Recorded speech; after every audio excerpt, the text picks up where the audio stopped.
Good evening, everyone. My name is Ken Enriquez, and I will be sharing with you my ACTL 5111 assignment. In this video, I will discuss my approach in predicting which firms will stay or drop off in the Philippine Top 1000 Corporation next year.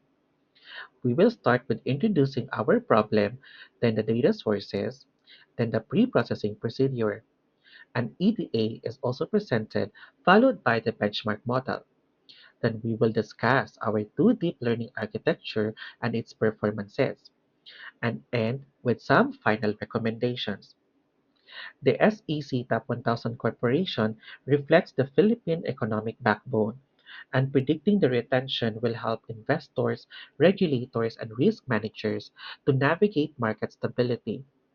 We will frame our retention problem as a binary classification, either retain or drop.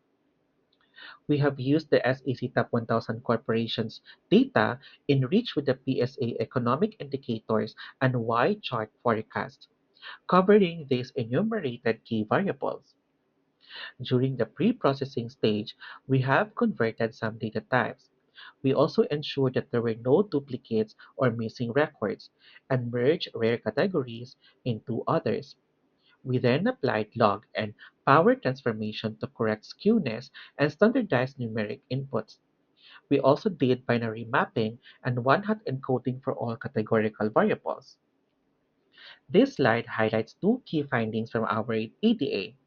First, our target is heavily imbalanced.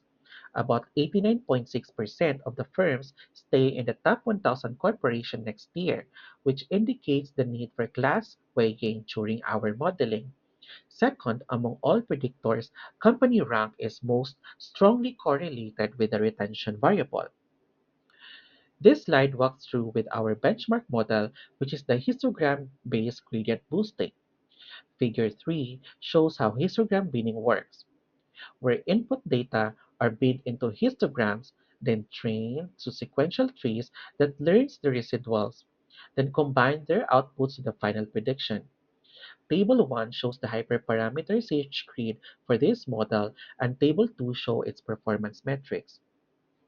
Our first deep learning architecture model is the combined actuarial neural network that uses two parallel streams. The first stream is a wide path through one-hot encoding the GBM leaf to capture complex splits. A deep path multi-layer perceptron or MLP with 1 to 3 hidden ReLU layers interleaved with 0 to 50% dropout. These streams are concatenated and pass through a sigmoid output for retention probability. Table 4 shows its performance matrix. Our second model for the deep learning architecture is the Ensemble GBM plus CANN.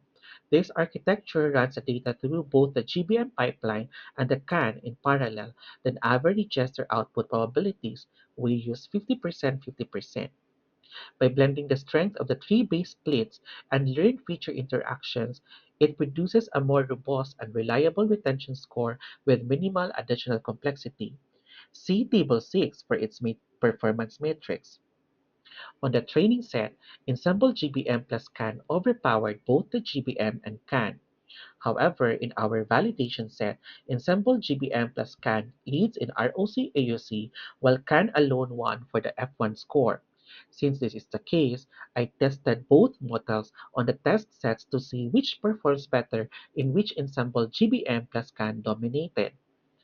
Therefore, our 50/50 GBM plus CAN ensemble shows to be the most robust in distinguishing which firms will stay in the top 1,000 corporation, consistently leading in ROC AUC across train, validation, and test splits. Therefore, I recommend deploying the Ensemble GBM plus CAN in production backed by ongoing performance monitoring and explainability tooling, and augmenting it with richer sector and ESG signals to proactively flag at-risk firms and guide targeted economic intervention. Thank you for watching. I hope you found this presentation insightful. Feel free to reach out with any questions or feedback.